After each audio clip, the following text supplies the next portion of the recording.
Opa, lá vamos nós aqui de novo, bom dia. Mesma história de sempre, gente, atrasado, dia nublado. De um lado tá aqui um mundaréu de nuvens que parece que vai fazer cair um toró.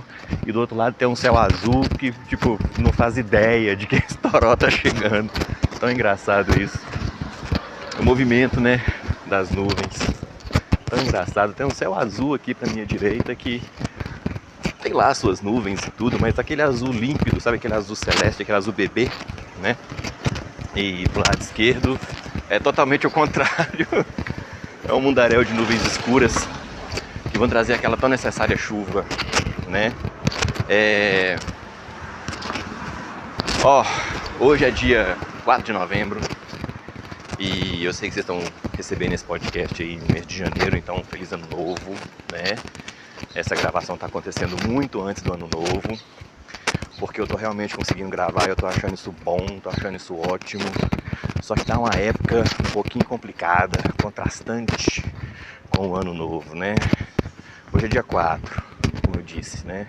Ontem faleceu o Loborges, do Clube da Esquina, né?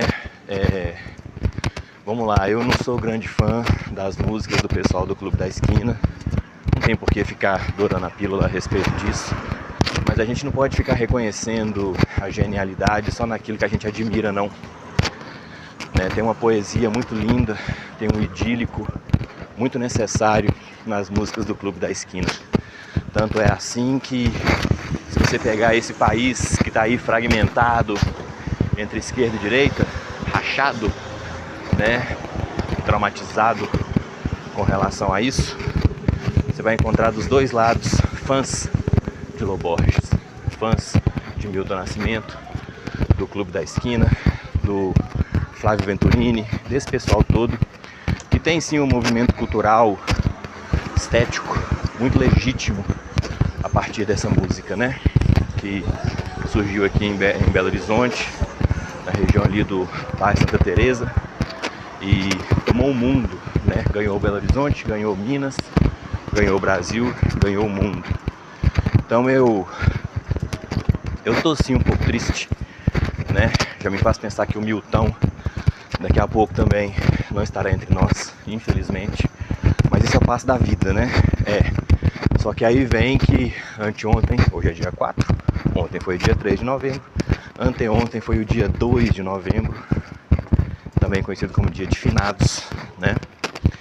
E eu fui ao cemitério porque minha mãe faleceu dia 24 de dezembro de 2016. Então são 9 anos do falecimento da minha mãe. E isso foi no dia 2, aí emendou o dia 3, hoje é o dia 4, né, o dia 3 com o falecimento do Loborges, e amanhã é dia 5. Dia 5 de novembro vão fazer 10 anos do estouro da barragem em Mariana. A barragem da Vale, que é Samarco, né? Mas quem controlava a barragem era a Vale e a BHP. E é mais um trauma, vamos dizer assim. Então estamos tendo uma sequência um tanto quanto difícil de dias no mês de novembro, né? Muita gente vai dizer, pô, mas esse cara fica falando disso no podcast. Eu falo, eu tenho que falar. Sabe o que eu tenho que falar? Porque tudo aquilo que eu crio dentro do RPG tem alguma reflexão, alguma extração, alguma referência daquilo que eu vivo. Esse podcast ser gravado na minha caminhada é justamente um testemunho disso. Essa caminhada faz parte da minha vida. O RPG também faz parte da minha vida. Eu associei os dois. Então, quando a gente lida com uma época mais voltada para perdas, para danos e traumas sofridos, isso não pode ficar só dentro da gente, não. A gente tem que poder conversar a respeito. A gente tem que poder extravasar, expor, deixar fluir, inclusive, não ficar aprisionando as coisas dentro da gente. Não ficar tratando como se fosse parte do nosso pior. Não é parte do nosso pior. A dor, o luto que eu sinto pelas famílias de Mariana, do Córrego do Feijão, ou aqui de Brumadinho também. O de Brumadinho foi dia 25 de janeiro de 2019. Isso não é motivo de vergonha, isso não é motivo de lamentação, isso não é motivo de que estou. Não, hein? Isso é o que torna a gente humano, pô. E se eu não sou humano, eu não sou criativo. E se eu não sou criativo, por que eu tô fazendo aqui gravando um podcast, né? Sinto falta também da minha mãe, é óbvio. Como não sentir? Dona Lara Enio, força motriz da família. Matriarca com M maiúsculo mesmo. Vou sentir falta dos artistas da minha geração. Como que eu não vou sentir? Ou da geração anterior? Como que eu não vou sentir? Como que eu não sinto falta de Raul Seixas? Como que eu não sentiria falta de Raul Seixas? Como que eu não sentiria falta de Sérgio Sampaio? Como que eu não sentiria falta de Cazuza? Como que eu não sentiria falta de Elis? Né? Não tem jeito. E aí no dia que outros forem, também sentirei falta, também lamentarei, também me entristecerei, porque se chamava moço, também se chamava sonho, e sonho não envelhece. É a música, né? Pois é. E a gente segue. Então eu agradeço muito a vocês por sustentarem meu pequeno desabafo. E vamos seguir em frente. Vamos falar aqui agora de mais um passo da nossa evolução horizontal. Vamos seguir em frente, cuidar da vida, porque a morte se adianta e nunca atrasa.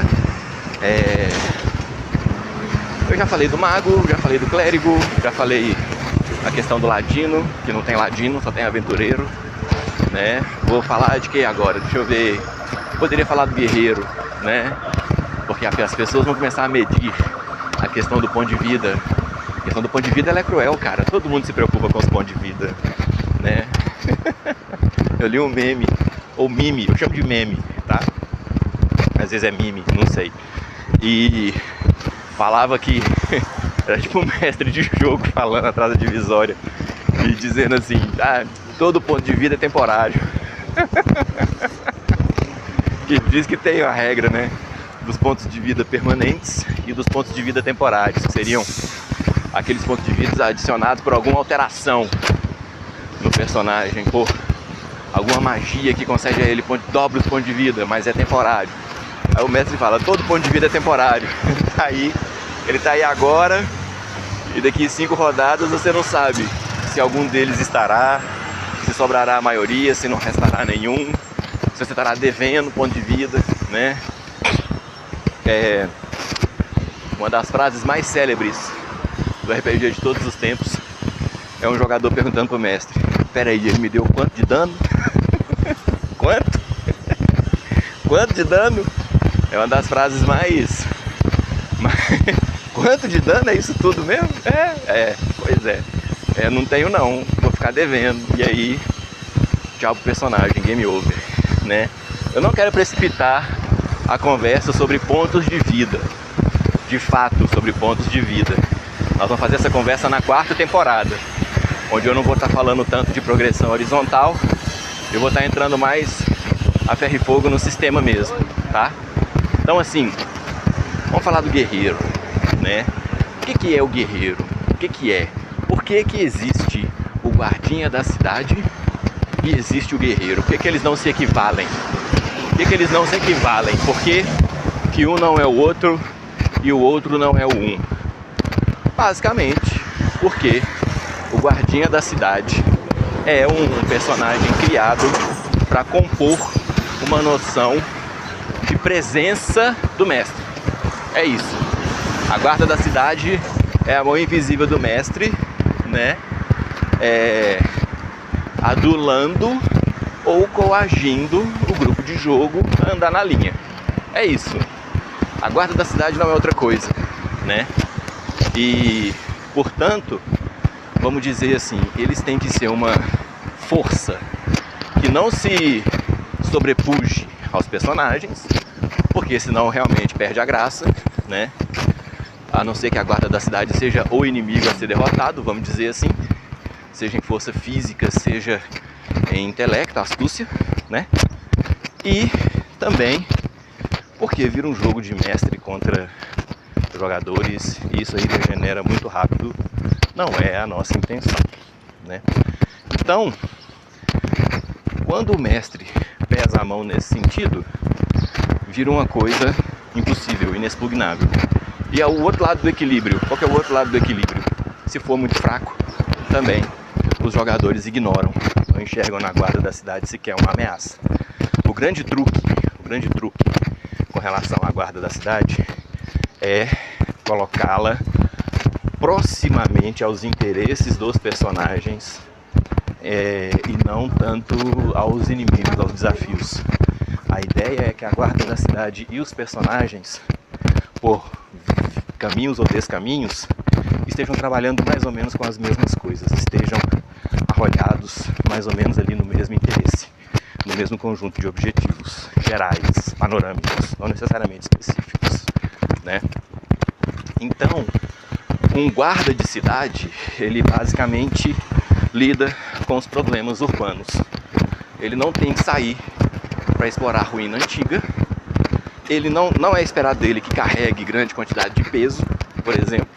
Não é esperado dele que enfrente ninguém no mano a mano, corpo a corpo. Ele não é treinado para isso, né? Não é esperado dele que interaja tanto assim com outras pessoas que tenham habilidades, capacidades tão díspares, tão diferentes, né? A guarda da cidade é tipo 3 combatentes, 4 combatentes, 8 combatentes, né? 12, 20, às vezes um sacerdote, um clérigo, um curandeiro, um qualquer coisa no meio daquilo tudo, sem muita diferença. Então, o guarda da cidade, ele é feito para ser genérico. Quem viu um guarda, viu todos. Se você conhecer um guardinha de cidade, você conhece todos.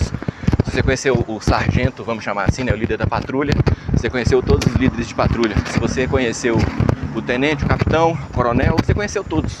Eles são todos iguais. Eles lidam basicamente com as mesmas questões o tempo todo. O guerreiro não.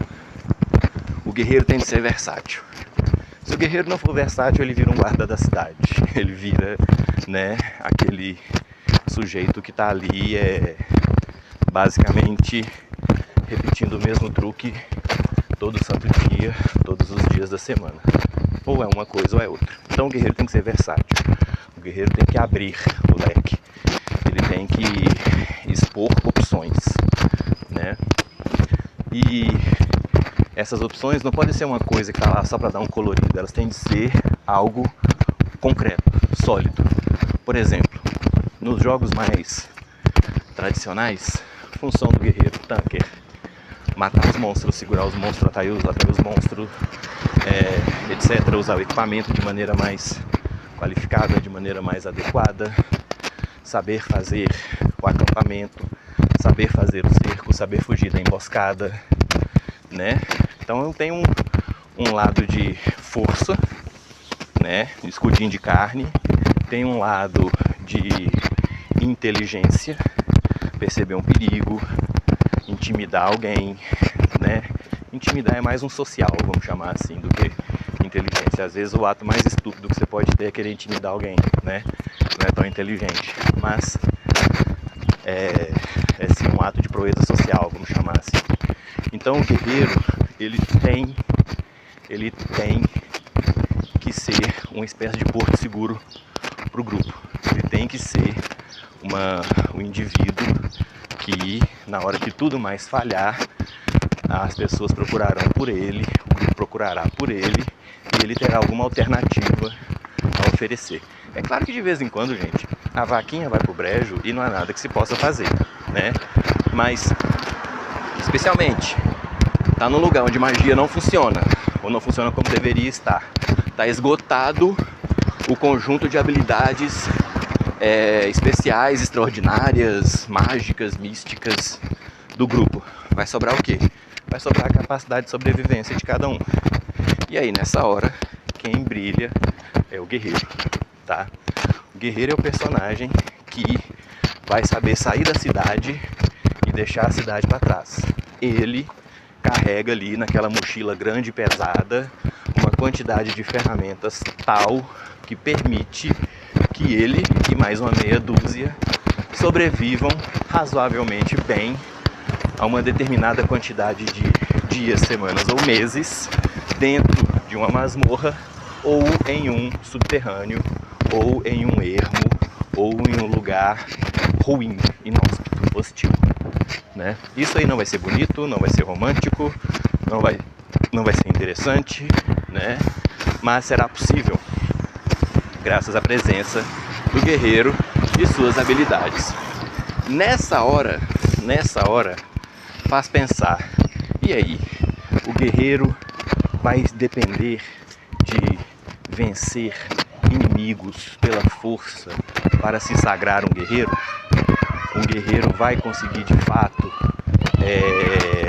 ganhar habilidades sem matar monstros, sem derrotar oponentes, sem afugentar bandidos, salteadores, né, que queiram o mal dele do grupo? Eu diria que dificilmente. Eu diria que seria muito difícil isso acontecer. Então, se tem um personagem que vai demandar assim um embate físico, que não tem que necessariamente ter as espadas desembainhadas, mas tem que ter sim uma ameaça, uma óbvia iminência do confronto direto, sim, esse personagem é o guerreiro. E o guerreiro vai ter, né, que estar pronto para isso e liderar o grupo nesse sentido, porque o único personagem que está genuinamente pronto para o embate físico é o guerreiro. Não adianta, tá? Não adianta, não tem outra raiz de ser da classe de personagem. Então, não precisa ser um combate até a morte, não precisa ser um duelo, não precisa sair pela rua batendo no peito, caçando encrenca, não. Esse tipo de situação, em um jogo que expõe conflitos, esse tipo de situação emerge naturalmente. Pode-se ter aquela clássica cena do filme do Robin Hood, quando ele quer passar por um rio e o Little John e os homens da floresta dizem que tem um pedágio para passar pelo rio, e o Robin de Locksley diz que não vai pagar porque ele é o dono legítimo daquelas terras, e eles dizem que não tem nada de legítimo na existência deles, então também eles não têm nenhum problema com o fato do imposto ser ilegítimo, então ele tem que pagar sim, e aí a coisa decanta para um duelo, mas é um duelo com arma, vamos dizer, de dano temporário, não é um duelo até a morte, é mais uma questão de princípios, é mais uma questão de, como é que fala, resolução da coisa toda, né? Dois machos que não arredam o pé, vamos chamar assim, decidem resolver a coisa no braço, mas pode ser uma queda de braço, podia ser uma queda de braço, podia ser uma competição de levantamento de peso, podia ser dois caras com aquela marreta no parquinho de bater a marreta no negócio e fazer a bolinha subir e tocar na sineta lá em cima, podia ser qualquer uma dessas coisas. Deu de ser que era dois caras, um de cada lado da margem de um rio, tentando atravessar, né? Então, esse tipo de embate físico o guerreiro tem que ter, porque ele meio que é o sujeito que traça a linha no chão, é daqui para trás. Né? Ó, você já avançou até aí, pois você só vai até aí. Se você vier daí para frente, sua segurança e a empaticidade da sua cara não está garantida, né? Então, esse personagem é um personagem que demanda como é que fala? Demanda confrontos. Ele pede por isso, né? E o mundo, que a gente sabe que o mundo é assim, o que ele mais propicia são oportunidades de confrontos. Então esse personagem vai ter que caçar, esse personagem vai ter que confrontar, esse personagem vai ter que se expor. Então ele tem sim o melhor acesso e o melhor treinamento para a questão do embate físico. Melhores armas, melhores armaduras, melhores estratégias, melhor progressão de vida, melhor tudo nesse sentido. Ele não vai ser alguém que ficará para trás com relação a ninguém, né? E quando o guerreiro adota essa postura mais propensa ao desenvolvimento de suas habilidades, mais ele terá dúvidas se ele quer ou não quer ser um aventureiro. Porque o aventureiro tem habilidades que complementam sim a carreira do guerreiro, de verdade. Só que o guerreiro, por si só, ele já tem dentro da matriz do personagem, dentro da matriz da classe de personagem, um motor, né, que se autoalimenta. O mago, para entrar na masmorra, necessita, assim, para uma questão de sobrevivência, pegar os níveis de aventureiro. O ladino também, e o sacerdote, e outras classes também que eu meio que não vou comentar, vamos chamar assim, não vou comentar muito, elas também demandam isso, mas o guerreiro não. Porque a própria natureza da classe já prepara o guerreiro para uma vida de aventuras. O personagem típico, vamos dizer assim, aquele lobo solitário e tudo, ele é um guerreiro. Ele é um cara que não precisa muito da ajuda de ninguém. De vez em quando precisa, é para uma situação pontual mesmo. E aí, geralmente ele tem um amigo, um aliado que supre aquilo. E isso bem sucedido, né, gente? O guerreiro bem sucedido, vamos chamar assim. Não é todo qualquer guerreiro. E, na maior parte do tempo, ele está simplesmente improvisando soluções e usando da melhor maneira possível os recursos que ele tem à mão. Um aventureiro não é necessariamente assim. Um aventureiro exige preparo. O guerreiro ele lida muito mais com a capacidade de improviso do que e adaptação, do que de fato com método e planejamento, né? Então, um guerreiro que venha pegar seus niveizinhos de aventureiro, ele vai ser um estrategista muito melhor, né? Ele vai ter à sua mão ferramentas muito mais eficientes, eficazes. Mas ele não necessita disso, ao contrário das outras classes, que realmente vão necessitar desse incremento para não chegar na masmorra e não fazer feio no primeiro piso escorregadio, né? E aí, como que faz? Como que eu pego um personagem assim, caracterizo o personagem como sendo um sobrevivente? Como que eu caracterizo um cara como sendo adaptável? Como que eu priorizo isso? Como que eu escalono isso? E como que eu faço uma progressão de níveis para esse personagem voltado a isso? Como que um guerreiro sobe de nível? Como que um guerreiro sobe de nível? Como que ele chega pra lá e volta pra cá? Chega pra lá no nível 1, volta pra cá no nível 2. Como que eu faço? Eu vou dizer pra vocês como que eu faço. Extremamente simples, tá? Um guerreiro, para poder subir do primeiro para o segundo nível, tem de passar uma semana fora da cidade. Uma semana nos ermos, numa caverna, em qualquer coisa. Sobrevivendo a partir dos recursos de seu grupo ou de suas próprias habilidades. Ele pode receber uma ajuda aqui ou ali. Ele não precisa enfrentar ninguém, ele vai ficar acampado 7 dias no alto da montanha. Ele vai descer de lá mais preparado para lidar com as agruras da carreira do personagem. Tá certo? Então, assim, muito ligado ao jogo jogado, né? Muito ligado ao como é que fala? A prática do personagem. Muito ligado ao conjunto de valores e ponderâncias, vamos chamar assim, daquilo que é de fato importante, daquilo que ele de fato tem que saber. O guerreiro que é um sobrevivente, ele tem que primeiro de tudo conseguir se fazer sobreviver. Tá certo? Então, a partir dessa perspectiva, o guerreiro ergue-se em meio aos outros pela capacidade de ir e voltar em segurança, não importa quão árduo seja o trajeto. E ele sempre espera que o trajeto será árduo. Mas se não for também, ele não vai morrer por causa disso. Tá certo? Bom, gente, tá aí a minha visão do guerreiro. Tá aí a minha visão das 4 categorias básicas de personagens. A temporada tá chegando perto do final. Falta 3 episódios fora esse, né? Vai até o episódio 66. E eu agradeço a todos vocês por ouvirem, acompanharem. Nesse mês de janeiro nós ainda vamos ter mais 2 ou 3 episódios que encerrar a temporada, e a partir de fevereiro ou março começará a temporada nova, tá certo? Muito obrigado por ouvirem. Se puder, por favor, dá aí uma curtida, compartilha, acompanha pelo YouTube, vai me ajudar demais a monetizar a parada para a 4ª temporada, se eu conseguir fazer. Tomara que eu consiga, mas eu não tenho como dar certeza, tá certo? É isso. Muito obrigado para quem está ouvindo o podcast no dia do lançamento. Novamente, feliz ano novo, ótimo domingo, ótima tarde, ótima semana, ótimo começo de janeiro, e até o próximo episódio.